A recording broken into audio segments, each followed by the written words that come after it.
What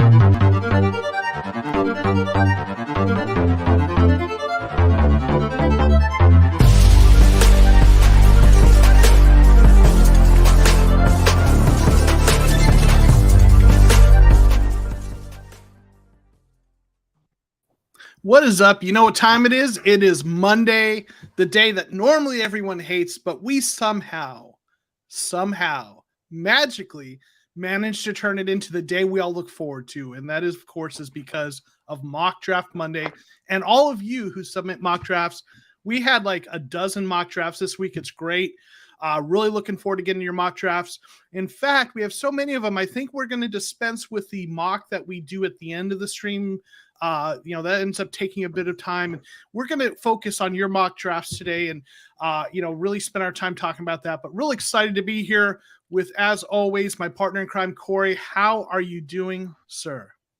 It is going, man. It is going. Awesome. It is going here as well. Let's say hey to some of the folks in the chat. We've got some really kind words from Elawan, who's ready for the best Cardinals content maker. Who? Where? Oh, thank you. Oh, hey, yeah, there. No. Oh, hey. But thank you. I appreciate the kind words. We're definitely, excited to be here talking. And thank you for those kind words. Mock Draft Monday is so exciting. Sauce Gardner, teams are going for Kyler Murray in the NFL draft. Maybe, I don't know. We got Eduardo Brunetto who's here. Hey guys, happy Mock Draft Monday. So yeah, appreciate you being here, and you got the submission that you submitted, the mock draft. So looking forward to going over that. On a serious note, Nick, L brings up, rest in peace to Dwayne Haskins. Obviously, really devastating news for Haskins. Really tragic. That was tragic. There's not enough words to articulate how sad it is when someone loses their life, especially so young. So tragic news. Everyone's heard about it, rocked the NFL world. So certainly prayers go out to the Haskins family, for sure. I want to say hey to Grandizer. Thanks for being here. We're both doing good. Things are good with us. Thank you for reminding folks to say to hit the like button. So appreciate, and Grandizer is a really great supporter of NFL content creator community in general. He's a great supporter of our channel, supports a lot of other channels. So really appreciate Grandizer. Ghoul464, yeah, rest in peace for Haskins, absolutely. But we appreciate everyone being here. We'll say hey to folks as they pop into the chat. But let's go ahead and get started with what we do here. The first thing I want to do is just real quick. Just mention one of the things we've done the last couple of weeks is just talk about anything that's been in the news in terms of Cardinals related news that might impact how we look at potential draft picks. Are there any kind of players the Cardinals who've met with, anything that you see, Corey, that you think that might impact how we think about certain prospects or mock drafts? The Cardinals bring in Brian Robinson for a visit. Mm-hmm. Kind of makes me feel like they're going to steer away from the Chase Edmonds types of running backs. Okay. Because Brian Robinson's 6'1", 226, and although he can catch out of the backfield and stuff, power is normally his game. Yeah. So that makes me wonder if we're going to switch to a more of a smash mouth run game instead of a zone run game. Mm-hmm. But that's just fuel for thought right now, because who knows if he's going to be available. Yeah, that's a really interesting thought, because we have been talking for weeks about how, Chase Edmonds left in free agency. The Cardinals need to replace him. They need that, that third down back, that pass catching back, and maybe a little bit smaller back. And there's a lot of those guys in the draft. But maybe something, that it's an interesting thought that they're bringing in someone who's a little bigger to meet with them. And, you never know what that means. But you have to wonder, like, Chase Edmonds was drafted before Kingsbury, was part of the Cardinals organization. So maybe what Kingsbury wants is those kind of bigger power backs. Maybe he wants those across the board. And, so maybe we're not necessarily looking at the right way when we say they're going to go for a smaller receiving back. So it's food for thought. I was going to mention, and Jose, has mentioned this, George Karlaftis had a meeting with the Cardinals. And that's a guy that, has a potential to be there at 23. He might be gone. He might be there. And, if you listen to the folks who do draft stuff for a living, one of the things they say about him is that teams are all over the board on him. Some of them see him as a top 15 pick. Others don't like him till the second round and late in the second round. Excuse me. So, I didn't see him as a guy that I thought the Cardinals would go after. I thought it was possible because of the need. But it's interesting that they're meeting with him, right? So he could very well be on the board. So that's going to be interesting to see. So those are a couple of things that I think are worth noting. Moore's Legacy mentions Malik Turner, who visited with us, signed with the 49ers. I knew he had to visit with the 49ers. I didn't know that he signed with them. So that's interesting. Yeah, he was going to be like a special teams guy. So that's interesting. So real quick, if he made the team, he would have been like a 6th or 5th receiver at best. So yeah, he was going to be probably behind Antoine Wesley, or he was going to be the 3rd receiver outside probably when it was all said and done. Real quick, say hey to Lance. Awesome, we made it. Mock Draft Monday. Moore's Legacy. Feels a smaller back type role. Yeah, he's a little bit smaller, but he's also kind of a little bit of he's a smaller back, but it's like I said with Tyler Batty a couple of streams ago. No one told him that he's only 5'9" or whatever, because he as we saw with Ask Drake Kirkpatrick, because I think they're still trying to scrape him up off the floor. Yeah, because my God. Yeah, for sure. And then Granez is on this subject asking, do you think Chase Edmonds was a good signing by Miami? What kind of player are they getting? Can he handle the number one running back spot? I'll let you start with that, Corey. What do you think? I don't know if he's going to be the number one running back, but he's definitely going to be – his role there is going to be basically what I think is going to be a lot like what his role was here as a change of pace back. And if he does that, that's great. Because Tua is not exactly the best quarterback in the world. I mean, that offense is scary now. You got Chase Edmonds going there. You got Teron Armstead going there. You got Tyreek Hill being traded there. Their offense is scary now. So they're going to do some. They're going to do some damage. They're putting Tua in a situation where if he's going to succeed, they're giving him. If he fails this year, then he's probably going to be out of a job. Yeah.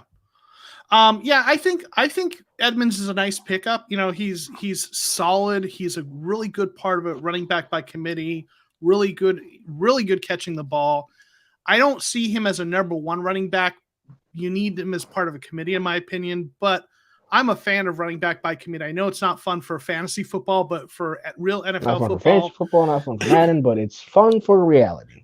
For real football, I think that's the way to go. So I think it's a nice pickup if you got the cap room, to work with. So I mean, he's a good player. Cardinals fans liked him. He had a little bit of trouble staying healthy, but he's solid. So for sure. I want to say, hey, real quick to Peo Time. I appreciate you being here. We're all doing well. Hope you're doing well, Zach. Question: will Mock Draft Monday keep going after the draft? So after the draft is over, we're not going to do Mock Draft Monday until next draft season. I'm going to probably go to my normal once a week TCR live. That's just kind of the general show. We'll do I'm going to be doing some stuff in terms of short videos about some of the picks. We'll have some sort of live stream where we look back. So, we'll do something. We won't do the Mock Draft Monday as such, but appreciate you asking. Want to say hey to Chris Young. Even folks, appreciate you being here. Lance thinks Dolphins are going to be a 10+ win team. They could be. I mean, it's an interesting division they're in. They've got some talent. So why don't we go ahead and get to our player profiles, and you're going to start us out with a player who's had some serious off the field issues, that how and if that resolves is going to be pivotal and instrumental for whether this guy even plays in the NFL. Why don't you tell us about Adam Anderson, though? In the state of Georgia, he's facing a felony rape charge, which is obviously a big no-no. I don't know the exact sentencing, but if convicted, obviously he's not going to be drafted, not going to see anything. Mm-hmm. But if he's found innocent, like say what Jeff Gladney was, found innocent, or he's never charges are dropped at least. Yeah, charges are dropped. He's never going to be available because Adam Anderson is a first-round prospect. Great speed, can actually be a coverage linebacker if you ask him to. Mm-hmm. But speed to power, great swim moves, attacks the football. knows how to get to the quarterback, get the quarterback on the ground. Just a phenomenal prospect that might have ruined his career with one bad decision. Yeah. Absolutely a first-round talent. If he clears, where do you think he does go? First round. Okay. You think he goes first round? As far as if all of this clears, as far as teams go, I would love to see. I can see him on Baltimore easily. I think he is not going in the first round, even if it clears. The talent is clearly a first-round talent. There's no question about that. But I think there will be some teams, even if it clears, he will be off their draft board because of the concerns. As Jose said, flawless character is trouble, exemplary trap. There's concerns. Yes, and he was absolutely a top 5 draft pick before the issues, but there will be some teams who will take him off their board completely, and the teams that remain, I think they'll have concerns about taking him in the first round because of it. They'd rather take someone safer. If it clears, I think he goes. I think he could go on day 2. Second or third round. Maybe early in day 3. Will he be there in 3 or 4? Maybe. I don't know. If he would last that long, and yeah, we don't usually take players. Last one was Matthew, though. Tyrann Matthews, his off the field issues were far less concerning. Obviously rape is. I mean, we all know how bad that is. Matthews was a lot of immaturity stuff that he clearly figured out and decided that football was a priority for him. So I don't think he goes in the 7th round. I think it's with him. If he does get drafted, I think it's earlier, but I don't think it's round 1. That's my take. But so yeah. But the talent is high level of talent, right? So he was a starter on Georgia. That let you know everything you need to know. Right. Starter on Georgia's defense.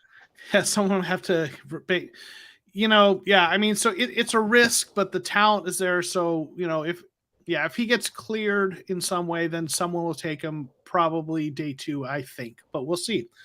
So also going along lines with edge rusher, it was suggested in the Discord, which I'd like to again take the chance to plug the Discord. If you aren't in the Discord, the link's in the description below. We're over 100 people in the Discord now, and we have great conversations, draft stuff all week, and Cardinal stuff. So if you've never done Discord before, check it out. I wasn't a big Discord person before starting it, but it's a good community of folks to talk and so talk Cardinal stuff. But Cameron Thomas is an edge rusher from San Diego State, and he's a redshirt junior. He's 6'4", 267, and he's an interesting guy that they might look to take. They could potentially get in round 2. Maybe you could see him fall to round 3 potentially, but I think he's probably more of a round 2 prospect. But you never know. And look, Deontay Singleton, that's his top pick in the 2nd round. So he, you might see him in a few mock drafts. His pro comp, a lot of people compare him to Sam Hubbard, who with the Bengals, a former 3rd round pick, who is a solid player, good pass rusher. And he, based on his size, 6'4", 267, a lot of people think at the NFL level, he's either a defensive end on a 4-3 defense or needs to add a little bit of weight and become a defensive end on a 3-4. With the way the Cardinals play their defense, I know I've talked about this a lot before, they sometimes play a 3-4 front, 3 defensive linemen and the outside linebackers. But a lot of times in the nickel, they have those outside linebackers come up on the line, and it looks like a 4-3 front, except they've got 2 linebackers and a slot corner. So I think 4-2-5. I'm sorry. 4-2-5. Yeah, and that's essentially what it is, right? It's a 4-2-5, but the defensive front looks like the front you'd see in a 4-3 in terms of the defensive linemen, right? Instead of the outside linebackers. So what I would see with him is when they're in if they had a guy like him and he put on some weight in that 3-4, he'd be the defensive end, kind of like Zach Allen, right? A little bit like him, and then maybe when they go to the nickel, he could either swing inside or outside of defensive end.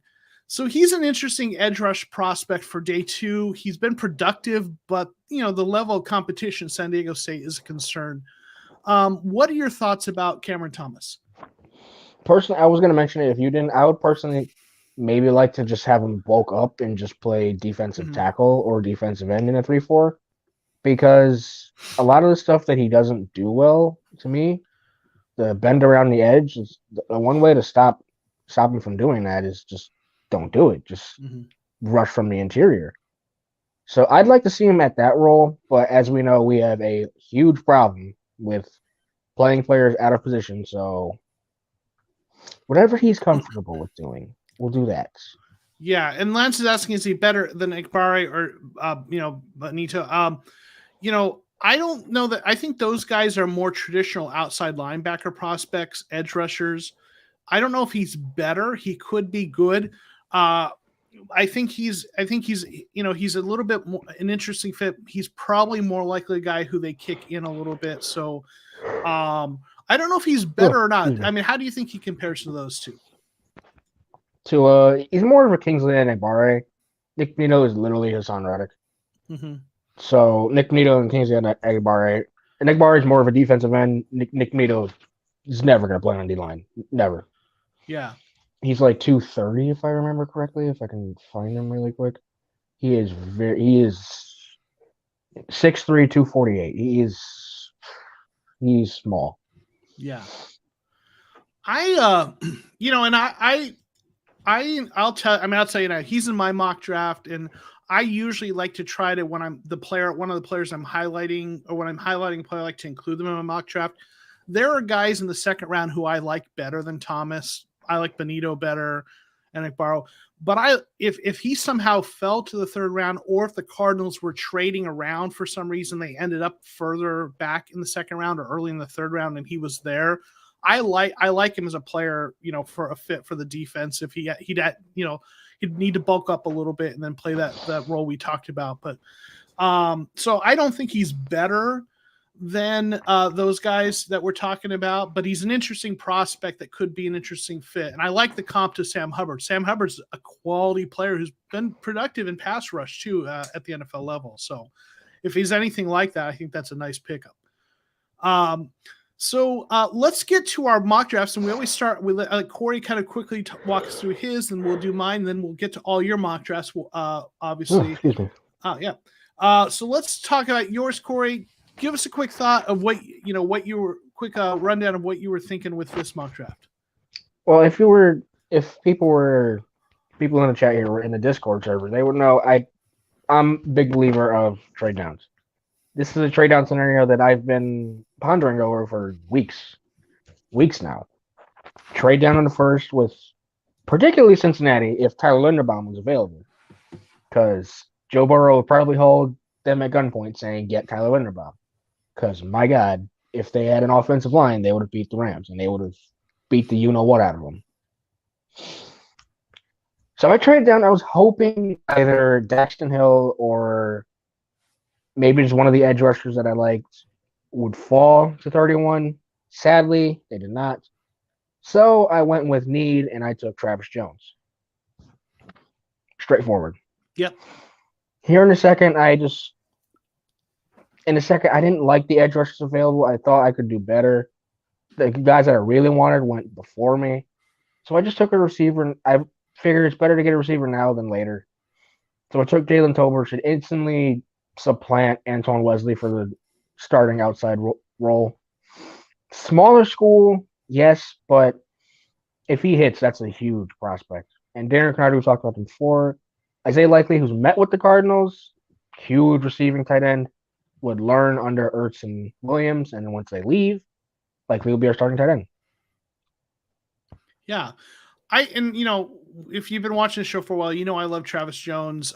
For me, pick 23 is a little early to take him, but you traded back, so I don't mind that. He ends up being gone at 55. Early on when we were doing mock drafts, he would be there at 55. Now he's gone. So I like the spot you got him, trading back, getting some draft capital, getting him at 31. Then getting a receiver, Jalen Tolbert there.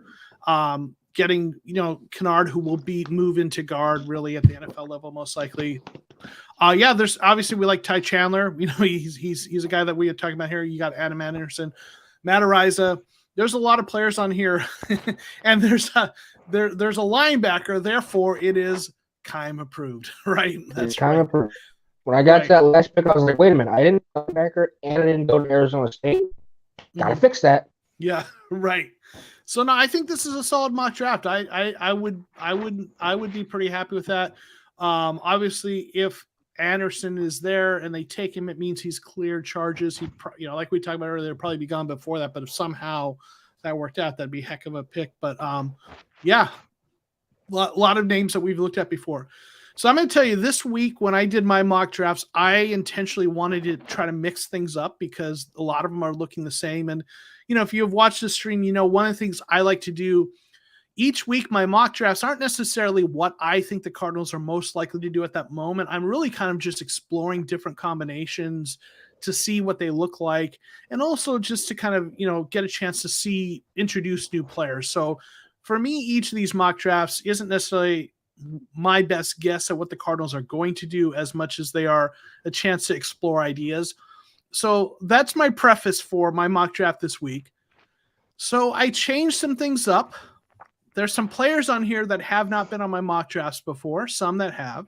And, I started out with Zion Johnson. And let me start. Oh, got a little bit of camera problem real quick. Can you hear me, right? That's an excellent freeze frame, though. Yeah, that's the best, isn't it? Let me. Hello, it is the Red Sea Show now. Cardinal Rule is gone. It is the Red Sea Show now. Waiting for him to return. All right, sorry. It's a different camera. Let me see if I can switch to my other camera. There it is. I know more. I know more. All right, we go. I keep telling him, but he doesn't listen. Now, I'm sorry. I had a little bit of a camera issue. And yes, I know. No matter what. I'm going to tell you, he's been going earlier in mock drafts. He's been off the board. Normally I wait until I'll take him with one of those picks in the 7th round. I've been realizing that he's been going a lot earlier than normally. So I realize this is blasphemy, but but what I was telling you, one of the things, and never blame the camera, never the cameraman. Yeah, I know, right? I love that comment. Yeah. So here's one of the things I was looking at with this. I feel like a lot of the mindset for folks has been wide receiver or bust in the first round. Like everyone's really zoned in on wide receiver. There's some good wide receivers in the first round, obviously. A lot of them, though, are probably going to be off the board. When the Cardinals pick at 23. And I'm just, more I think about it, I'm not so stuck on the idea that it has to be a wide receiver in the first round. I think there's some good wide receivers on day 2 and even some guys in day 3 that are interesting, that you could get in there. So I intentionally went away from wide receiver early. So I went with Zion Johnson, guard, lock up that guard position now and for the future. Cameron Thomas in the 2nd round. There were better edge rushers there, but like I said, I wanted to include him because, I profiled him. And then Justin Ross, a guy who, we talked about, Corey knows I like him as a fit for the Cardinals offense, but there are things to be concerned with. He's 6'4", 205. But he missed the 2020 season due to a spinal surgery that, potentially, jeopardized his playing career. But he did come back. He had a really promising freshman year, but, then missed due to surgery and, never built on that. But some of that is recovering from surgery. And some of that was, in 2021, they had the quarterback play kind of declined after, so a big decline from Trevor Lawrence to DJ Letters. Right. So he's a guy who showed some promises as a freshman, has the skill set. He's big. He'd be nice fit on the outside. There's some risk to this, but in the third round, the potential is really nice. So I went with him in the third round. Obviously, Ty Chandler, halfback that well, like Jason Poe out of Mercer. Now this guy's interesting. He's small school guard. Yeah, 6'1", 300. Now Mercer is actually about an hour and 15 minutes from where I live here in Georgia. It's driving distance from here. It's a really small school in Macon, Georgia. But I'll tell you what, he went up to the Georgia Pro Day, and was there and tested like really well athletically in the 89th percentile or higher in pretty much everything. Some things 99th percentile. But he might be the best pulling guard in college. He's quick. His feet are active. If you watch him pulling, he's just really impressive. And I think he's not a guy who's ready to come in and start. He's going to need some work, but he's got some athletic traits. And he's actually, I think a lot of people are talking about using him as a fullback in the goal line because of how active he is as a, down the field blocker. So, he's an interesting guy that I wanted to highlight. I don't know, he'd be an interesting developmental kind of guy. Then I've got Dajon. I'm not sure if it's Dajon or Dajon, but Dajon Dixon from Nicholls State, another small school guy, receiver, 6'3", 200 pounds. He would be a developmental big receiver. And I wanted to go with two receivers here because of Justin Ross's, kind of health injuries, right? Health concerns with the spinal surgery. And that's certainly a concern, right? The longevity. So I went with another big receiver. He dominated against lower levels of competition. I mean, his PFF grades were in the 90s, 2 of his 3 seasons, in the 80s in one of them. So, with small school products, you wonder how they play against a bigger, higher level of competition, but you definitely want to see them dominate where they're at. And he did, right? So, again, round 7, Isaac Taylor Stewart, cornerback out of USC. He's got physical tools, needs some work.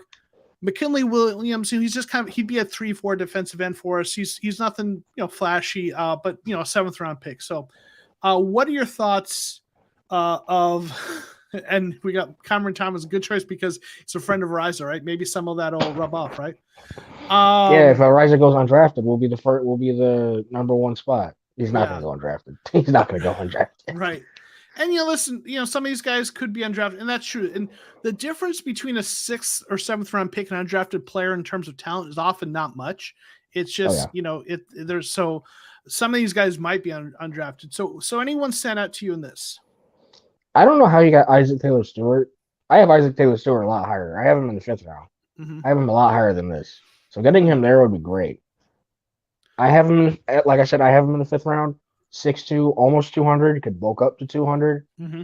Great press skills. I would love Isaac Taylor Stewart. I would take him in the 5th, but we don't have a 5th round pick. Getting him with the 2nd to last pick, that would be a huge win. Mm-hmm. McKinley Williams, defensive lineman, we need. Yeah. Enough said. Zion Johnson, I actually like the pick because Zion Johnson is one of my top guards in the class. I think he is my top guard. Mm-hmm. Kind of thing. Yeah, he's my top guard. Cameron Thomas, I maybe would have gone a different edge rusher, but I understand where you're coming from here. Jason Poe, someone I have not looked at probably because of the school he goes to. His description you gave. His film is fun to watch. It's fun to watch his film. You'll have fun watching him. He just moves really quickly for a big guy. Short description you gave would probably be a perfect guard in our system because we pull our guards a lot. Yeah. So let's see it. Jose, round through 1 through 3 attack, 4 through 6 edge, just window shopping. There you go. Well, 4 through 5 is literally just sit back and not do anything. Yeah, right. All right, well, why don't we go ahead and do the part that everyone's waiting for? We're going to get to you all's mock drafts, and I try to bring them up in the order that they were submitted. So we're going to go through your mock drafts that you submitted for the show and kind of talk about what we liked, what we, kind of our thoughts on it and go from there. So the first one up is Moore's Legacy, who's in the chat right now. So he did some moves. Who did he trade? That is for? It's a little hard to see. Is that Dante Moncrief? I'm going to have to. DK Metcalf. He traded for DK Metcalf. All right. So we're going a little. Okay, so he traded out of the first round, got DK Metcalf around 3 and around 5, traded away our first and our 6th. first. Okay, I've got a bigger version. Yeah, he traded. He traded. He got DK Metcalf and a 3rd and a 5th for our 1st and a 6th. Okay, if you think Seattle gives us DK Metcalf, yeah, that's a problem. Yeah. All right. So yeah, he's telling us DK Metcalf. I brought up a bigger version that I can see at least. Yeah. So Lance says wishful thinking, and I don't know if that trade. I mean, I know they want a 1st for Metcalf. Maybe that works. I don't know if we'd get back a 3rd in that or not. But all right. I mean, listen, a lot of people would like to trade for Metcalf. Oh yeah, that would include Andy Isabella if it's traded. It'll be all worth it. Because good God, we took Andy Isabella over DK Metcalf. Yeah. So Chris Young thinks it would take more to get DK than that, but especially from us. Yeah. But that's interesting. Okay, so you got traded for DK, then took Drake Jackson, defensive end or edge from USC, Perrin Winfrey, Cole Strange, Cordero Flott, Ty Chandler, Luke Tenuta, LeBrian Ray, DJ Dale, Eric Gray, Matt Arise, of course. So there's a lot of names in there we've talked about before. Anyone stand out to you in terms of the players that you drafted? No, not really. I love this draft. We talked about a lot of these guys on this draft. Perrin Winfrey is a guy I really wanted to get if I didn't get Travis Jones. Mm-hmm. But I got Travis Jones, so I felt like I didn't need to go Perrin Winfrey, but I would love Perrin Winfrey here at Arizona. Mm-hmm. And obviously in the 7th round, as I said before, when in doubt, go to Bama. Yeah. 2 back-to-back picks from Bama. Nothing you can hate on. Yeah, I think there's obviously Ty Chandler is a player with and Cordell Flott, we've talked about him. An LSU quarterback, taking him in day 3. I like that. Cole Strange, I profiled last week or a week before, I think. So I like him. Perrin Winfrey. Yeah, I think there's a lot of players I like here. I think the trade's interesting. I mean, Metcalf could be really nice in this offense. So, yeah, I appreciate mixing it up there and then getting us an edge rusher early on. So, yeah, I think that's a nice draft. The next one we have here is Mountie Man, who's got us taking Jamison Williams falling to us. So that'd be exciting. Jalen Petrie falling to 55. That's also interesting. He's not usually falling that far, but hey. He never falls that far for me. Jesus. Yeah, so you got 2 Mountie Man got a couple picks that really nice that fell. Then Donovan West, center, who's showed up on some of our mock drafts. Which actually, I'm not opposed. I don't mean to cut you off here. I'm not opposed to taking Donovan West there because I think he could slide into guard if he bulks up a little bit. Yeah, for sure. And then you've got Noah Ellis, defensive interior, who we haven't talked about a lot, but he's an interesting prospect. I've read up about him. Nice defensive interior. Zonovan Knight, a running back. Luke Wanberg, another center. Maybe he stays at center. Drummond. Donovan West switches to guard. Yeah, I see where that goes. Yeah, and then LeBrian Ray. So, yeah, I think this is nice. You got a couple wide receivers to, for some depth there. Some really nice, players falling. Yeah, I mean, stranger things have happened. I mean, I think it's a really nice draft. I don't think we're going to get that lucky in real life at the front end of the draft. But I like. Probably not. Listen, PFF likes this draft despite the fact that there's no Matter Isaac because they gave it an A+. Oh yeah, yeah. There's only 2 picks that aren't graded as A's. Yeah. Which is Donovan West and LeBrian Ray. So right. I mean, yeah, and then I love this draft. I really love the pick of Zonovan Knight. I really love Zonovan Knight for this offense. Mm-hmm. Chris Young says after seeing the way the offense struggled, Hudson was hurt. I wouldn't have issues of taking a center in the 3rd round to back him up. I can live with that. I'm not a fan of taking it earlier than that, but I mean, I'm definitely a fan of taking a center somewhere, who can be a backup, and I could live with it a 3rd, especially if that guy could also be versatile to play guard. So, I think this is a really, really nice draft. I don't know that it's going to happen this way. Wide receiver go fast. Yeah. if it fell this way, I'd be really excited. I'll say that. Tyler would be very happy because all he has to do is just throw as far as he can, and Jameson Williams will be down there somewhere. Yep. All right. So the next one we have is someone who's in the chat, Edward Brunetto. So I know I've seen he's Eduardo Brunetto. He's in the chat now, I believe. And so he started out with us. There's a lot of players on here that we've seen before that I know we like in here. We've got Traylon Burks, first round. Could be a really nice fit. Nick Bonita, who we've talked about. Kellen Dyche, a tackle who, third round, who has, the potential to develop into a starter. So, maybe he becomes a future starter, for this team. Ty Chandler, Javon Hiley out of Coastal Carolina. Doug Kramer, we got a center there. We're talking about Matt Ariza, Kalen Barnes. What stands out to you about this draft? Kellen Dyche should probably replace DJ Humphries in a couple of years because I believe he's played exclusively left tackle. I could be wrong, but I will go look. I'll look, and you just keep kind of So we've got him, and I think he would probably start out. I think he would be. I would think he would be like this. Yeah, the swing tackle.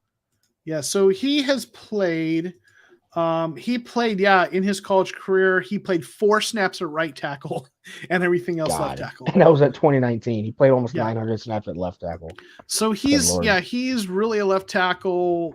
If he's our swing tackle, I would not be, because if DJ Humphries ever goes down, which we know is bound to happen sometimes, I'd be okay with that, because I wouldn't be terrified that Josh Miles is our left tackle. Mm-hmm.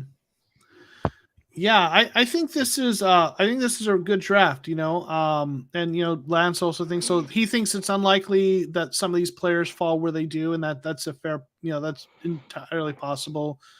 Traylon Burks is gonna be interesting. He may be gone before we pick. So, his combine. A lot of people do not like his combine. I didn't like his combine personally, but so his game film is a lot better than his combine film.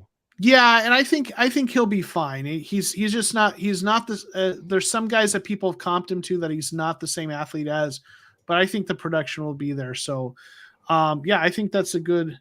Good draft pick. So, or good mock draft there. So, and then, hey, do you want to say hey to Jordan P. who's here? Yeah, Josh Jones is our swing tackle right now, and I think he's a better fit at tackle. Josh Jones is. He played well at tackle, struggled at guard. He was really good at tackle at Houston. So, I think they just wanted to have him on the field, but I actually think Josh Jones could be a starter at some point at tackle. Easy is not a buyer in Traylon Burks. Listen, he's a guy who is kind of an end of the first round, early second round kind of guy, but wide receivers seem to be going off the board earlier these days because teams are valuing having a guy on a rookie contract, and receivers are producing earlier now. So I'll tell you, his combine numbers aren't great, but he looked really good against Alabama. And if you look good against Alabama, that's saying something. I was about to say, if you murder Alabama single-handedly with your quarterback being, I believe, KJ Jefferson. Yeah. And he murdered Alabama. Easy's saying they're going to get. You're probably talking about Trent McDuffie. I think McDuffie's going to be gone before the Cardinals pick. So I don't know that he could be talking about Kyler Gordon. But maybe. I wouldn't take Kyler Gordon in the first. I would not take him in the first. He's more of a I think he's more of an early second round guy. But I like what Edward Burnett has done here. So I think this is good. And Austin Hayes saying, so he's saying McDuffie, and McDuffie will be almost certainly be gone before the he's going to be long gone. They have to trade up for him. And Austin Hoy saying he ran 22 miles an hour during game play. Traylon Burks, I think he plays faster than tested combine, and that's a good point too, Austin. And here I will say this, and I'm sure I know there are people who study this, and I haven't looked at the research and the data, but I suspect when you are looking at bigger receivers, there's versus small, or bigger players versus smaller players. I think the difference between how fast they run on a track versus on the field with bigger players isn't as much, because like if you're a guy who's like, 5'7", $180, $170, and you run a 4.3 40, that's great on a track. But when you are way down with those pads, you're smaller. So I just don't know that you have the same strength to keep that speed. As you're still fast, but when you put on all that football gear, you're already small. So you've added, 10% to your weight, 15% to your weight. Whereas if you're a guy who's 220, who runs a 4.5, and you're putting on those pads, you're fast, but you're also fast and strong. And I just think that weight just isn't as impactful and doesn't slow down big guys as much. So I think that there's something to that where those little guys that are track stars, when they put on all those pads, they're still fast, but I think it's here's an idea: let them run the 40 and pads at the combine, right? So yeah, real quick, I want to say hey to Scruggs. Feel like the Cards either move up or move back from 20. I could see that happening, depending on what happened, right? And Andy Isabella was fast, and so yeah, Andy Isabell's a whole other conversation. I think he needs to be in a different situation, but yeah. Anyway, though, I think Traylon Burks is going to be solid. I do think. I mean, again, the play speed, and such. So, and yeah, and we've been you're talking about Eric Pierce, who we've talked about. That's another guy we like on day 2. So I think Edwards got a solid mock draft here with a lot of players we've taken in other mock drafts, and I like what he's done here. I think maybe we've seen a lot of these players a lot of times, so we're so used to them. But I think there's some really good players on here. Let's see. Next, we get to Breadstick Daddy, new to the Discord, who submitted a mock draft that has some similar players on here, a lot of similar players. So he traded back one pick. Let's see. So he moved back, and let's see, what did he get here? He got, I believe it's another third. Yeah, it's third. He got the Dallas third pick. Okay, so he got so he got a third round pick. So that's okay. So I don't hate that. He's got Traylon Burks still, Nick Bonito, Marcus Jones, a cornerback who's also like a kick returner. Yeah, he's a big time kick returner. Yeah, he's 5'9", I believe. So he'd be a slot corner. Slot corner kick returner is going to be his money. That's where he's going to make his money. So that's what he would be doing for us, but he's you need some depth at slot corner. Kellen Deich, again, Ty Chandler, Adam Anderson, we talked about Darren Butler, linebacker, tight end Jeremiah Hall, then guard, out of San Diego State. So yeah, I think this is I think this is a nice draft. Any players sent out to you that you like on this one particularly?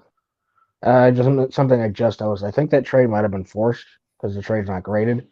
Okay. Because I was sitting here thinking, like, there's no way to move up one spot. You're giving up a third. That would be pricey. It might. I don't know. It might have been. Yeah, it's hard to know. So yeah, the problem. Yeah.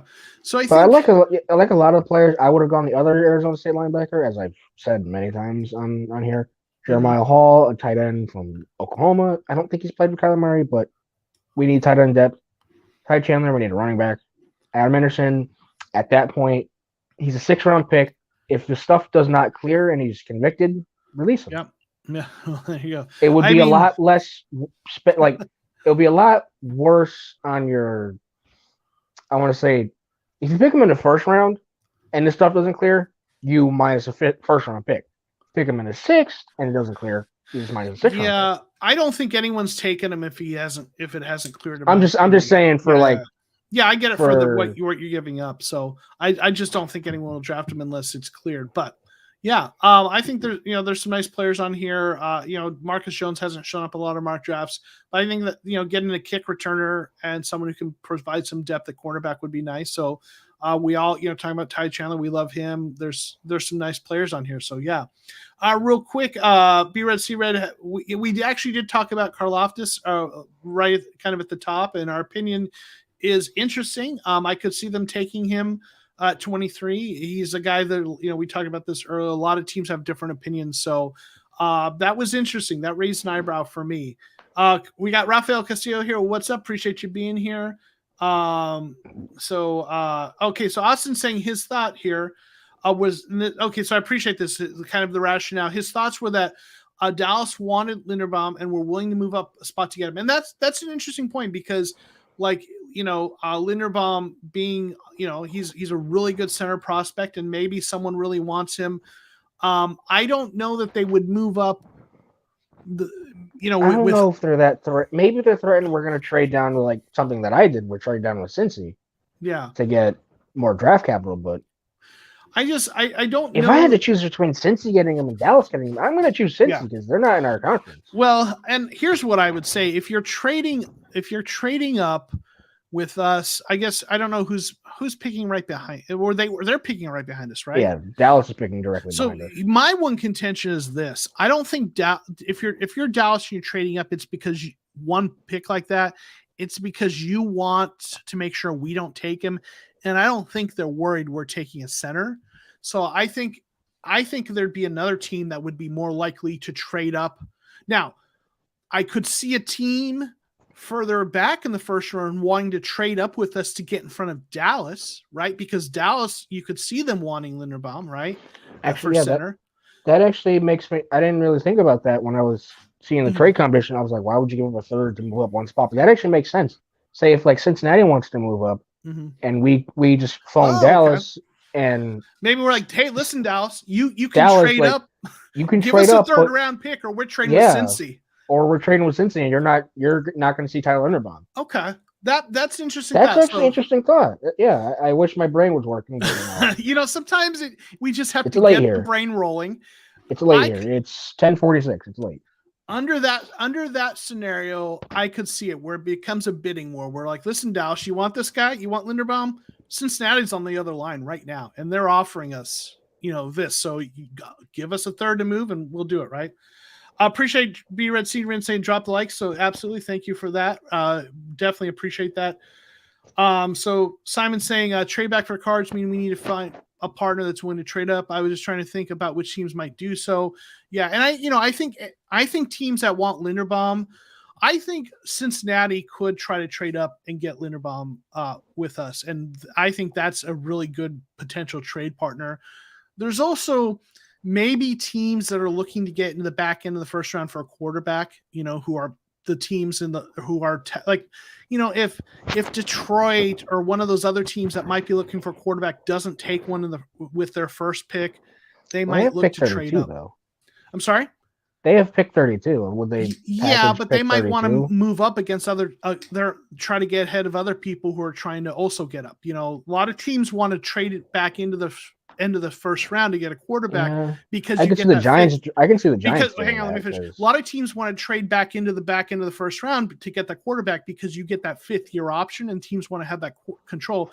So if other teams are trying to trade to 30 or 31, you could see a team that trying to jump up to as far as 23 to get ahead of those guys who are also trying to trade up. So sorry, what were you going to say? I was saying like the team. I could see the. I'm on PFF right now, so I'm just scrolling through some of the teams that I could see that happening with. I could see teams like the Giants and Houston. Houston definitely, if they have the draft. Well, they have the draft out of the trade, Sean Watson. Yeah, I could see that. I could see them trying to trade up a lot to if say Kenny Pickett falls. Just trying to go through the quarterbacks in my head here. If Kenny Pickett, Malik Willis is not falling. Don't even think about it. Kenny Pickett, Desmond Ridder, Corral, if one of these guys fell, I could see them wanting to trade up into the back half of the first to make sure Detroit doesn't get him. Because if they get theoretically, if they fall to us and they get past say Tennessee, they're pretty much guaranteed for Detroit. If someone doesn't move up ahead of them. Yeah. So we'll see that, but that would be interesting, right? If some of the quarterbacks, if not many of the quarterbacks go before us, then you could see that happen. So I think there's some interesting things to think about in this draft right here. So I like it. Next one we have Charlie Magic. Charlie Magic submitted one on Twitter. So Charlie's got also some trades here. So Charlie has, let's see, I'm gonna just so I can see it. He traded up to 11 to get Drake London. So he traded he mortgaged the future, and PFF gave him a D+ on that trade. So he gave up a lot to get up. That is way too much. Let me say though, I love Drake London. I love Drake London too, but that's way too much. He's the receiver. If you told me you can have any receiver in this draft, Drake London's actually the guy I would like. I take Garrett Wilson, but that's to each his own. Yeah, and I think part of it's a fit thing, that big outside, I think that's a great quarterback. Great receiver to pick. I don't like trading up that much, but hey, it's your mock draft, Charlie. So obviously, and then the second round. Personally, I would not trade up. if you're trading up, I wouldn't trade up that far. Yeah, not mortgage that much. I mean, Jesus Christ. my philosophy in the first round is I don't want to trade up a lot. I don't really want to do a massive trade up in the first round unless I'm going for a quarterback. That's me though. But we got Enigbari, edge rusher, second round. Donovan West, Cordell Flott, Noah Ellis, Matt Ariza, Sincere McCormick, halfback on day 3. DJ Dale, Lucas Kroll. I think this is. I mean, I don't love giving up that much, but I think that's a. I mean, I think those are solid picks for sure. What do you? I mean, they're solid picks. I would, if Garrett Wilson was available, I would have took Garrett Wilson. But trading up, the real only problem I really have is trading up that much and giving up that much, because that's really the only problem I have. Because a lot of the players here, I would love for our team. Noah Ellis, big defensive tackle, Cordell Flott, developmental corner. Yeah. Sincere McCormick, a really underrated running back out of UTSA. DJ Dale, Alabama. Mm-hmm. Matt Ariza, God. Donovan West, backup center. Enigbari is a defensive end edge rusher, like Chandler Jones was. Yeah, I love almost everything about the draft except for the trade up. Trade up is just what's getting me here. Yeah, and I understand wanting to move up for a blue chip player is appealing. My philosophy is much more build depth, get more picks, especially on day 2.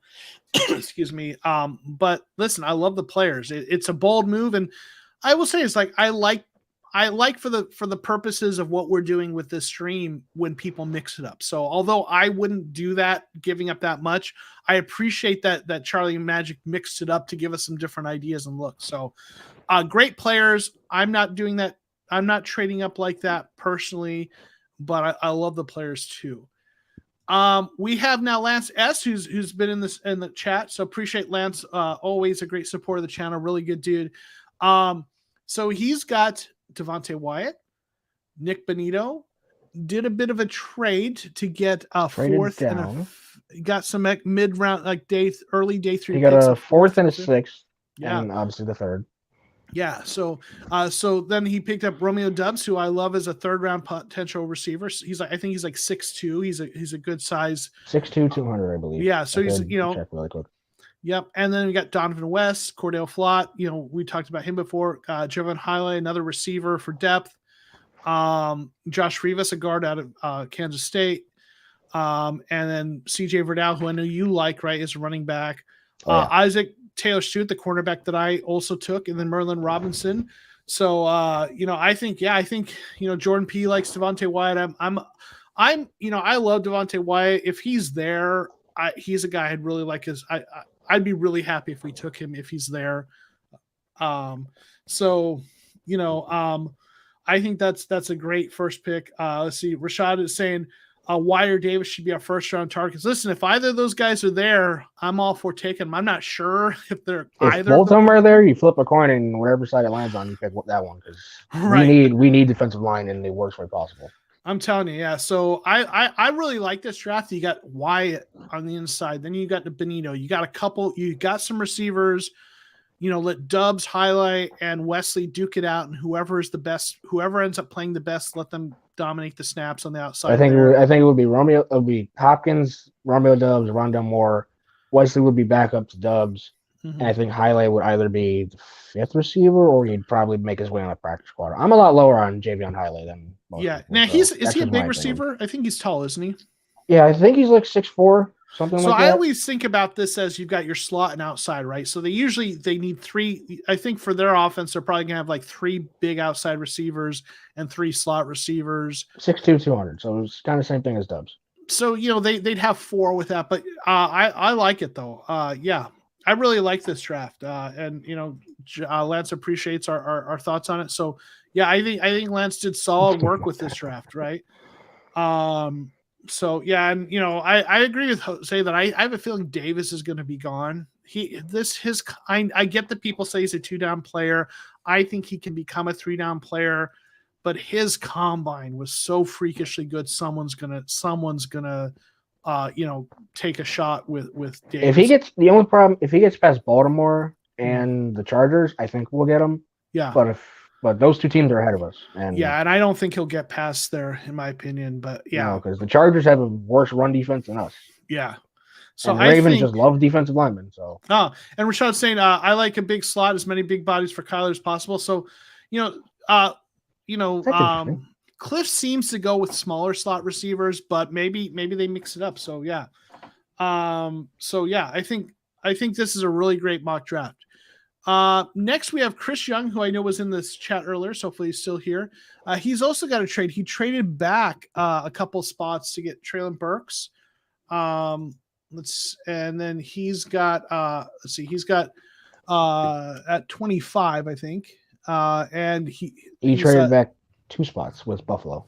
Okay. And picked up a couple picks. Then Enagbare, Marcus Jones, that we talked about earlier. Lycidas Smith. I might be mispronouncing. Leisha Smith, I think. Leisha Smith. Okay. I feel like I see him go later in drafts, but he's usually available a little bit later. But I mean, it's a day 3 pick. So yeah, still day 3 pick. Yeah. Cordell Watts, Volson. Ty Chandler, CJ Wright, Derek Dees Jr., punter who isn't Matt Ariza. Wrong punter. But the second punter in this class on my board for what's that's worth with punters. He's the second best punter in this class. Matt Ariza is far and away the best one though. Darian Butler and Gene Dixon, who was in mine. So, what stands out to you about this draft? I'd be interested to see if he remembers who Buffalo was trading up for. That's a lot to move up 2 spots. Yeah. Like we just said with the other one, where like they could be fighting other teams, but I don't know. I don't know if Buffalo really needs to trade up. But if this happens, I mean, I would love this draft. Hey, Chris is saying, before anyone throws me on the fire when I take a punter named Ariza, I tried to be more realistic, go around, assume he'd be gone around 5. That's fair. Listen, Matt Ariza wasn't on my mock either. So you and I both, in the same. You can sin together. Together. Yes, we're both heretics. Chris is saying he thinks it was a cornerback they took. Okay, I could see that. I could see that because they use a corner. Yeah. So anyway, yeah, I mean, there's some players on here that I'm not real familiar with, but I like getting a developmental receiver late in Dixon. Burks is a good. I love the general idea of this draft. I'm sorry. Like, I love the general position wise. I love the position wise and where he took all these positions. Yeah. I would have maybe addressed interior defensive line earlier, but honestly, with the picks that he got, that's fine. And you mentioned that Stonehouse is the second best punter. And Chris saying, interesting note, his average punt distance is only 0.3 yards less than Ariza. All I'm gonna say is that is more heresy. No, I'm kidding. Do not mention Ariza have like a 90-yard punt. Thou shalt not mention ridiculous. Any other punter's name in the same breath as Ariza. No, I'm kidding. Yeah, listen, we all love Matt Ariza around here, but there's some other good punters out there too. For sure, right? Okay, yeah, I think there's some nice players in here. Let's go on to our next one. We have Ameris Sports submitted one. They have Chris Olave, guy who I've had in a lot of my mock drafts. I'm not so sure he's going to be there, but maybe Travis Jones, a guy I love, who I don't think will be there 55, but it's a different website, so if he was, I'd be ecstatic. Sam Williams, an edge, Isaac Taylor Stewart, cornerback, Ty Chandler, Trey Turner, Stuart Reese. Can you tell us anything about some of the names? Like, there's a couple names on here that haven't appeared a lot. On our mock draft, Sam Williams, Stuart Reese. Do you know anything about those two guys? I feel like I've seen this mock draft before. Just weird paranoia, but I think I've seen this mock draft before. But anyway, I'm not high on Sam Williams. I'm really low on Sam Williams, actually. What can you tell us about him, though, like in terms of I just don't know much anything about him. I haven't really looked at him yet. He's kind of that traditional. I just don't like really anything he does currently. He needs a lot of work and a lot of work. All right. He doesn't rush with a plan. He really is just – he's 6'5", he's 6'3", 261. He's kind of in that in-between. Is he a defensive end? Is he an outside linebacker? So he's at Ole Miss, right? I'm looking him up. Yes, Ole Miss. All right. So he's at Ole Miss. He had 13 sacks last year. Graded really well pass rush. but he's a guy who's, let's see, they have him ranked. PFF has him ranked 131, so he seems like an early day 3 guy. You're not a fan of him though, huh? Okay. Yeah, I'm not a big fan. What about Stuart Reese? He's from my Florida Gators, so I am forced to say nothing but nice things. Developmental guard. I'll just be real, developmental guard. But yeah, Stuart Reese, he was also a penalty machine this past year. Okay. Little insider Florida Gator. Nope, but okay. Good God. I know Trey Turner. Is he Virginia Tech? He's been on. I think yes. He's been. I know I've had him on a mock draft before. So I didn't know TDN had him ranked that low. Good. Yeah. I would love him that late. Yeah. 6'2", 190. Okay. He could play the slot. Yeah. All right. So listen. I don't know that all these players are going to fall where they did in this, but Ty Chandler we love here, Travis Jones, Chris Olave we like here, Isaac Taylor Stewart showed up on a lot of our mock drafts. Trey Turner. Maybe you're not big on Sam Williams, but listen, I don't mind. Rashad said 12.5 sacks. PFF probably rounded that. They have a 13, but there's stuff I know their numbers aren't always the same as I see on ESPN in terms of stats sometimes. But to get a guy like that on in round 3, I wouldn't mind that. If you get an edge rusher like that in round 3. So I think there's some things to like about this mock draft. We got Robert Moore, who is very active in the Discord. I don't know if I've seen him in here tonight or not, but good dude. He did a little bit of a trade back to pick up some picks. He went with Travis Jones, and I think he might have suggested Cameron Thomas in Discord, if I'm remembering correctly. So not surprising he took Cameron Thomas. A lot of players. Yeah. Alec Pierce, a guy that we like. I see something very interesting. Yeah, Ed Ingram, a guard, Zion McCollum, Kyron Williams, halfback on Notre Dame, couple running backs, Matt Araiza, William Dunkel, James MP. So what are your thoughts on this mock draft? I'm a little questioning to why go 2 running backs, especially 2 running backs with the exact same skill set. Because they're both smaller backs with great receiving skills, but no one told them they're smaller running backs because they pull over everyone in their path. I like Kyron Williams better of the 2. I just question if you're going to take Kyron Williams, why would you take Ty Chandler? That's my only question. Maybe best player available, but yeah, I'm going 1 running back in my mocks, not 2. So typically, yeah, that makes sense. Kyron Williams is a guy, I don't know a ton about him, but I've listened to some folks talk about the running back class, and he's a guy that some people think is a little overrated. In terms of what he brings. And I don't know. I don't know enough to know if that's true, but Ty Chandler seems like a guy of the 2, I'd rather go with him. Love Travis Jones, love trading back and getting him earlier in the second round. Travis Jones could really help our run problems. We've been talking about that forever. Cameron Thomas would be a nice piece. Alec Pierce, love that. There's a lot of players to like on this draft. Yeah, sure. 2 running backs seems like maybe a little. I don't know how we're going to fit them all on the roster, but a lot of players I like here. Let's see. Kay wants to say one that's Jordan P. He went with Wyatt as well, another guy that we all like around here. He then traded back in the second round to pick up another 3rd round pick. Took Josh Pascal, who I know you have a grudge against because of what he did to your college team, but I love him as a day 2 edge rusher. If all the other guys that we like are gone, I think he'd be a good fit. Yep. And Jordan P is saying this is his. He loves Khalil Shakir. He's super underrated, 6'4", 4.43 speed. Amazing hands. I think he would play. I would think he would be really good in the slot in our offense. Yeah, he would be. He would be really good in the slot. He'd be maybe a little bit like what we had in Christian Kirk. Because Christian Kirk was pretty quick too. People forget that he actually ran pretty well. So he's built a little more slot, but maybe could. But Christian Kirk played some outside too. So maybe like Khalil Shakir would be a primary slot, but he could move to the outside. Yeah, maybe he's a guy that moves. Christian Kirk just could never fully develop on the outside. And then James Cook, we've talked about before, younger brother of Dalvin Cook. I think the best receiving running back in the draft. I love him I'd as a agree with that. fit. Luke Wattenberg is good, nice pickup at center. Adam Anderson, we talked about before, obviously. Got Patrick Paul, we'll have 2 tackles out of Houston on our roster. Ryan Stonehouse, we talked about Lucas Kroll. A lot of folks taking Kroll late in the draft because he's sometimes one of the few tight ends on the board. Anyone that really stands out to you that you really like in this draft? Just to clear up the air, I didn't know who Josh Pascal was until he beat the you-know-what out of my Florida Gators.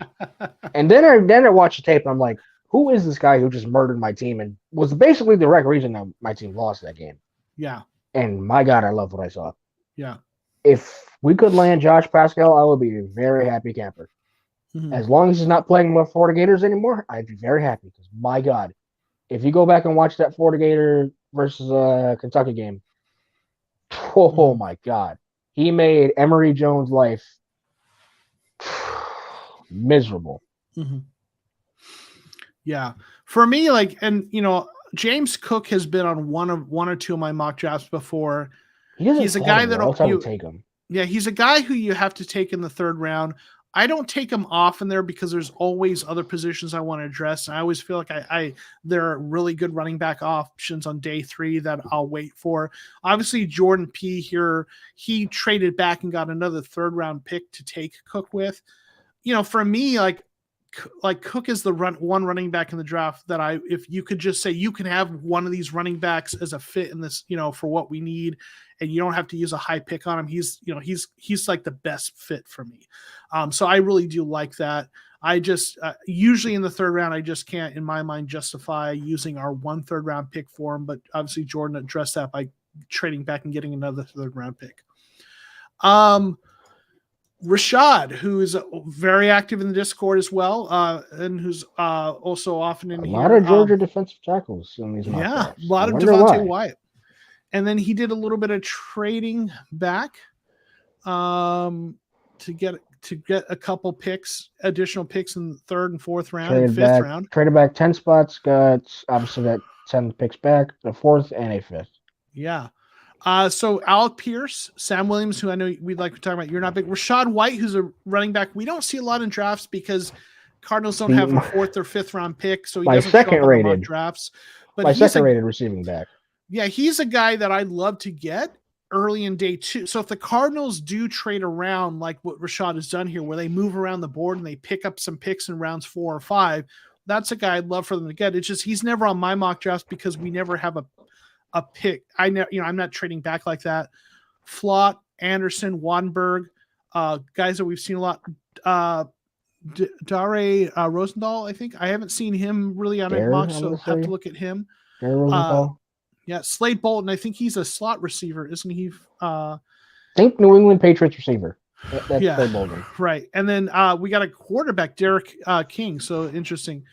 Love Pierce as high as 23 if Cards went wide receiver. I think Pierce is going to be a round 2 guy. I don't know that I wouldn't want to go that high with him, but as far as going 1st round, but I like Alec Pierce. I like what you did here, getting him where you got him. I just wouldn't take him 1st round, but I love getting more picks on day 2. I love that you got Wyatt, but you also got Pierce, and then you've got a lot of guys that we could develop. So I really do like this draft from a developmental perspective. Rashad's saying that Dare is a project straight up athlete, former LSU DT converted. So listen, those are the kinds of guys you're going to take a chance with late, right? Get a guy with the traits, turn him into a player. Aaron Van Buren, thank you for the $1.30 super chat. So appreciate Aaron Van Buren, who's I just got to know is $1.30 significant anyway. Just curious, but appreciate you being here. He's regularly a guest host with me on the TCR Live. Good dude, does writing for Raising Zona. So appreciate Aaron being here as tonight. So thanks for popping in. I'll tell you, like I said, this draft, what I love about it is you've given us a lot of players to fill some depth and develop and hope that, a lot of dart throws, a couple players I really like here, a couple developmental guys. I think it's an interesting draft. Anyone you want to point towards or mention in this draft? The only reason I don't take Rachaad White is because he's not available for me. I love Rachaad White. I would love Rachaad White to be an Arizona Cardinal. Yeah, you and me both. Yeah, for sure. Let's see. Now we have a draft from Simon, who's a channel member, really great supporter of the channel. I know he was in here earlier in the chat. So Simon's moved around some. He's got some interesting things, and he mixed it up. In fact, is this the same one? Yes, Simon. Simon, you are not my friend right now. Simon wanted to mix things up, and he wanted to kind of just, mix things up and get the conversation started. And boy, did he ever get some conversation started in the Discord with this one. Simon, these are fighting words right here. These are fighting words. So he traded away Jalen Thompson to get some picks, with the idea being he trying to fuel some controversy. You did that. And we had a nice conversation in the Discord. This is what we do. We sometimes someone will throw something out there just to get the conversation going. It gets going. And his rationale is Jalen Thompson, getting close to the end of his rookie deal, has been a really good player. Rather than sign him to a big contract, Simon was suggesting, what if we try to draft some, try to trade him away, get some picks, and then whatever. I don't, and he's disclaimer, I like JT, but he wants the picks more. As much, interesting, right? I'm not on board with that strategy. I think it's trying to be a little too smart or overthink it, if that makes sense. I think if you have, listen, I even said this Discord or in the Discord chat, I was like, listen, we all, folks like to take Steve Keim and kind of rake him through the coals for not drafting well in recent years. And then when he hits on a guy, we want to trade him, right? So I get the idea, and Simon, explained kind of his rationale and the thought process, and it was an interesting question. The idea being, well, instead of pay him big, kind of build with some draft picks, because we're paying Buddha a lot now. We're going to pay at some point. Going to have to pay two. I would pay Jalen. Well, I would let Jalen play out his rookie deal. Try to sign an extension. If we can get him to sign an extension that is reasonable, great. If they can't work it out and you let him walk, you're going to get a compensatory pick anyway if you play it right. Depending on what he signs for, you could maybe get a 4th round pick, 5th round pick, depending, what kind of contract. So personally, I'm not on board with doing that. But I appreciate that Simon got the conversation going. So he got some picks. Andrew Booth, cornerback, Darren Beavers, linebacker, Federico Mathis, Max Mitchell. I'm not going to try to pronounce his name. Ukarike. Oh yeah, don't ask me to pronounce that. And I don't mean any disrespect for not being able to pronounce that. My own limitations. Josh Johnson, wide receiver out of Tulsa. Ty Chandler, Doug Kramer, EJ Perry, quarterback out of Brown, and then Quentin Lake, safety out of UCLA. I want to ask you, Darren Beavers. I mean, does he project as an inside linebacker? I mean, or is he? Yeah, so he's not a guy who you're looking at as an edge. So he's a depth inside linebacker at the 3rd round, unless you're maybe saying you're not sure if our Simmons and Collins are going to work out. Unless my only big brain idea here, if we're going to go big brain and trade away one of our best players on defense for no reason, my big brain idea would be, if we're moving strictly to 4-2-5, have the 4 down linemen, have Zaven Collins and Darren Beavers in the middle, and then have Isaiah Simmons roam at safety. Yeah, I could see that. Yeah, I'm not going linebacker that early and trying to do that, but I mean, I do think they could maybe use a depth linebacker somewhere. I just maybe not going that early. So I appreciate that Simon mixed it up for us. I appreciate the thought of mixing it up. Yeah, but these are fighting words. Like this first part of the draft, this Andrew Booth and then trading for Denzel Mims, I love that. A lot of stuff after that, not so much. Yeah, and I think he's talking about maybe having some linebacker types at the edge. So I think he's looking at maybe doing some creative things with that. So I don't want to sound like I'm being an a-hole, but like I'm not a fan. Okay, and I like some of the players here. Obviously, we talk about Ty Chandler and Fedarian Mathis is a nice player. Get there, Booth. If I'm trading away Thompson, I'm probably trying to get more out of him. Oh yeah, I'm getting more. Here. I'm getting way more out of him than a third. But I appreciate that Simon got the conversation going because sometimes we get a little stagnant, and he mixed it up. So that is definitely appreciated. Also, I appreciate that. Yeah, I appreciate that. And then Rashad's he's mentioned this in the Discord. He talked about, and we talked about this a bit, that he likes the idea of maybe trading one of our day 3 picks. We've got 3,487 picks between round 6 and 7. It feels like maybe trading one of those away from like a receiver who maybe a prospect or project from another team. Basically, trading for someone else's Andy Isabella who needs a change of scenery and might work in our system better, if that makes sense. Someone else who drafted someone early, it didn't work out there, but might be a fit for us, and taking a shot, trading a 6th or 7th round pick for a guy like that. And I don't hate that either, right? Honestly, that fits the bill for Denzel Mims. Yeah. I would love Denzel Mims to be traded here. Like throwing Andy Isabella to this deal, just get him off the team, and I'd love it. I want to say hey to JP, who's here. If we draft linebacker, go for Nakobe Dean. I mean, he's a guy who's probably go earlier, right? That would be a first round pick. And do you know anything? Austin's asking anything about Josh Johnson, wide receiver, and I looked at him briefly, and I don't know a lot about him. He's out of Tulsa, obviously, which is where Zaven Collins played. I haven't had a chance to look at him closely. I'm actually gonna look at him right now. He's 5'11", 183, so he'd be a slot receiver. 85 receptions, 1,100 yards, 6 touchdowns, grades in the 70s.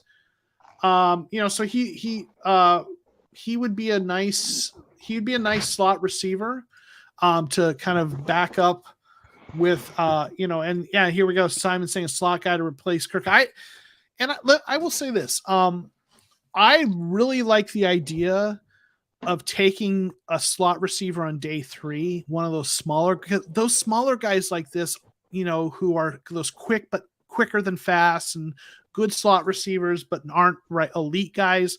You can find those guys on day 3, and we just need someone to kind of be depth with Rondale Moore, So I'm really a big fan of the Cardinals maybe getting 2 receivers, taking a big receiver somewhere earlier in the draft and getting that slot guy somewhere in day 3 later, perhaps. So I like that pick. I think that's a good idea in terms of getting a guy like that. So yeah, I think there's some things to like here. So for sure. Some things to like and some things to not like at all. Yeah. And then Grander's saying, yeah, like someone like, and we're talking about JJ Arcega, Whiteside, Jalen Rieger, those kinds of guys. We're not Philly fans, at least. Listen, I know those guys have both been disappointments, but I would trade a 6th or 7th round pick to take a flyer and see if one of those guys fits in our offense. They haven't worked out there. There was a reason they were drafted as early as they were. There's something there. I'd take a flyer on them if Rieger looked a lot better this year than he did last year. JJ Arcega Whiteside, no. JJ Arcega Whiteside. Simon, I'll do better next week or not. He's going to trade away Kyler Murray next week. Calling it now. I hope we're not. No, I don't want to be too hard. No, I think there's some players I like in here. I wouldn't. There's some things I wouldn't do here, but hey, this is part of the fun. I appreciate. Yeah, this is fun. Like, I'm not trying to be an a-hole when I'm talking here, but like, I just wouldn't do this. Yeah. Isn't Rondale Moore slot receivers like, yeah. So Rondale Moore is supposed to step in and take Kirk's role. So, but the thing is right now in slot receiver, they have Rondale Moore and Greg Dortch. And Dortch is a guy who spent some time in the practice squad. He looked good when he got touches, but he's not a guy with a lot of NFL experience. I think they do need a third guy in the mix there to have Rondale Moore, one more guy plus Greg Dortch. So that's kind of why I look at it as get a day 3 guy like Josh Johnson, someone put in the mix. And the Cardinals they play a lot of 4 receiver sets, more than most teams. So you need kind of 2 of those slot guys. And if you know much about the air raid, a lot of it's built around the mesh concept that often has those 2 slot receivers kind of running underneath. Now they've adapted it and they play more tight ends than Kingsbury uses more tight ends than he did in college. But they have in their offense a place for having 2 slot receivers on the field a good bit. So a guy like Josh Johnson would be a nice fit there. So let's see. That is the end. We have reached the end of our mock drafts. So we got through them all. I'll tell you what, I appreciate that we mixed it up a lot. There's been a lot of players that have we've got a little bit stagnant, I feel like sometimes, in terms of a lot of the same players showing up, and I'm as guilty of that as anyone. But it was nice that we kind of got some other players in some of these mock drafts. Now, one more just kind of a scheduling programming note. I hate to be the one to tell everyone this, but next Monday is the last mock draft Monday of this year. I know Corey needs a hug. He's really kind of distraught. But I could use just plane ticket out of the state. I'll take that. Good God. Right. Wait. Let me see. Today is the 11th. Yes. Oh, wait. We have next week. No, wait. We have 2 more mock draft Mondays. Am I right? Or is it 1? I think next week is Easter week. Yeah. So, maybe I'm wrong. We have next week, the 18th, the 25th. Oh, no, we have 2 more mock draft Mondays. Yes, because then the mock draft, the last mock draft Monday is the week of the draft. Yeah. Because the draft is on. So we have 2 more mock draft Mondays, not just 1. So we have 2 more mock draft Mondays. So we're getting close. Thank you, Facundo Morrissey. Thanks for being here. Yes, 2 more. So we're getting close to the end of mock draft Monday. I am going to be doing a live stream. I'm planning to do a live stream on the first round. I'm still kind of working out the details of what that looks like, but kind of a live stream hangout like we did with the playoffs. So yes, thank you for connecting too. So in the first round on Thursday, the 28th, I will be doing some sort of live stream for that. Again, I need to work out some of the details. Corey needs a hug or a shot. Are you 21? Didn't you just turn 21? Yeah, I turned 21 last month. So he can legally have a shot too, right? So there we go. Real quick, Grenazer asked this question. The Cards need a Z type or an X. So in their offense, Hopkins is the X, and so what they need is a Z, but they like a big Z receiver, if that makes sense. They like their outside receivers to be big, kind of 50-50 ball guys. So it's X. The X is Hopkins. Z was what AJ Green played for them. So yeah. All right. So we're gonna wrap this up soon. Corey, any thoughts in general as we kind of get ready to wrap this up? About where things are trending. Any thoughts that you want to kind of leave us with? I am going to sincerely miss Mock Draft Monday until Mock Draft season comes around. Yes. Anyone who knows me in the Discord server, I'll be making mock drafts every single day. But Mock Draft Mondays are Mock Draft Mondays, and not having Mock Draft Mondays means we're just going to go back to normal Mondays that are horrible and boring and stressful and full of homework that we don't want to do. Well, Corey loves draft season. So when I thought about the idea of doing Mock Draft Monday, I reached out to him and he was like, yeah, I'm in, right? It was a no-brainer. So, so it's been a lot of fun. We got a couple more weeks left. Make sure you're following Corey. His Twitter handle's down below. Make sure if you're not following me on Twitter, please do. And also, if you haven't joined the Discord, please do. As always, Mock Draft Monday. It's the best day of the week, even though it's Monday. Yeah, Free Agent Mondays. Yeah, after the draft, right? it wouldn't I hope, I don't know, those, if the way things have gone, are those going to be very quiet shows? So yeah, what will happen after the draft is I'll be doing, my plan is to do the weekly TCR live, like I talk about, to be the one kind of weekly show. So that's what we're going to do then. So listen, thank you everyone for your mock drafts. Thank you for your comments. Appreciate everyone being here. Mock Draft Monday is great because of you all. You submit your mock drafts, and you always make sure there's plenty of them. So definitely appreciate that. 53-man roster Mondays, right? Yeah, right. So thank you again, everyone. We appreciate it. So what I'm going to do is, as we head out, I'm going to put up the channel members, TCR, Ring of Honor, and channel members, folks, just as my way of thanking everyone who's a channel member. So thank you everyone for being here. We will see you next week. And also please come, show up for our pop in for TCR Live on Thursday. I appreciate everyone. Peace. See you next time.